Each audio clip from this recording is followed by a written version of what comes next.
কোনো কোনো বন্দীকে হ্যান্ডকাপ পরিয়ে জানালার গ্রিলের সাথে বেঁধে রাখা হতো সার্বক্ষণিক, এবং সে শুতেও পারতো না, ওইভাবে কোনো মতো বসে থাকতো।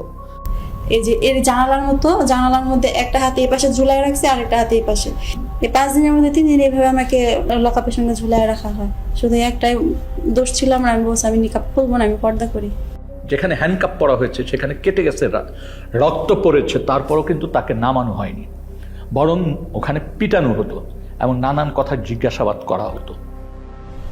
এই ওনাদের নাম জিজ্ঞেস করতেছে, এর মধ্যে আমাকে কি করলো, পানি ঢাললো, মুখে গামছা দিয়ে পানি ঢাললো, কোথায় আছে বল, কোথায় আছে বল, কোথায়, মানে আমাকে মানে একটা সেকেন্ডও সময় দিতে আসে না। আমি বলতেছি মুখের মধ্যে ভিজা কাপড় দিয়ে প্রায় 2-3 মিনিটের মতো পানি ঢালতো।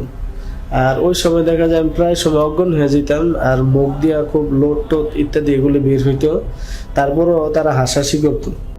কোনো কোনো ক্ষেত্রে তাকে চেয়ারে বসানো হতো। চেয়ার আবার 2 ধরনের ছিল।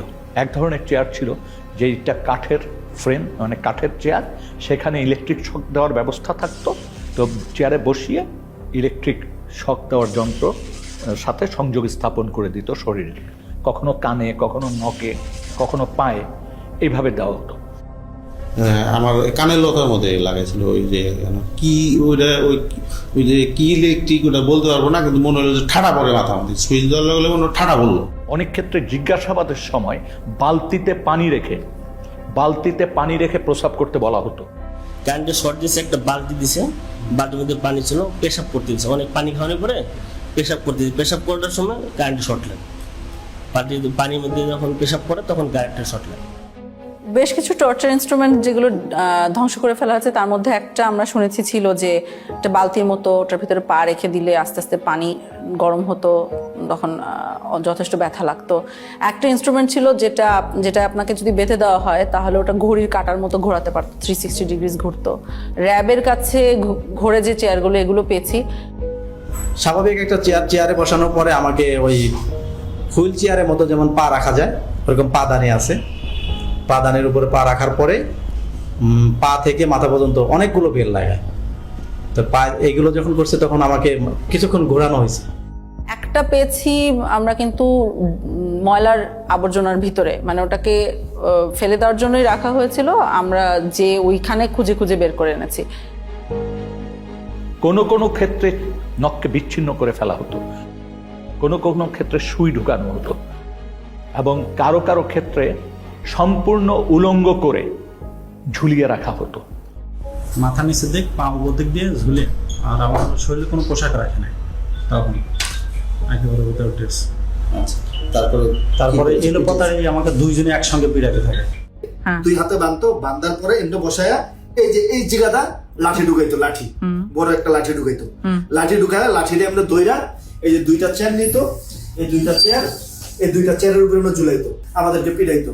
তারা গান গাইতো, এক এক সময় মমতাজের গান গাইতো যে বুকটা ফাইটা যায়, এই কথার গান, আবার দিল তো পাগল হে, এই গান কইতো আর পিড়াইতো। এবং আমি একটি ক্ষেত্রে জানতে পেরেছি যে তাকে উলঙ্গ করে একজন নারীর সামনে উপস্থাপন করা হয়েছে। খুবই দুর্ভাগ্যজনক যে একটা মানুষকে কতটুক অপদস্থ, অপমান করতে, ঘৃণাকর পরিস্থিতিতে ফেলতে এই ধরনের ব্যবস্থা আমাদের রাষ্ট্রীয় বাহিনীগুলি, সংস্থাগুলি করেছে। আমাকে উলঙ্গ করে আমার লজ্জাস্থানে ইট বাইদা প্রায় 1 থেকে 1.5 ঘন্টা আমাকে এরকম একটা অবস্থায় রাখছে। তো যতই কষ্ট হয়, মানে তারা খুব হাসাহাসি করে।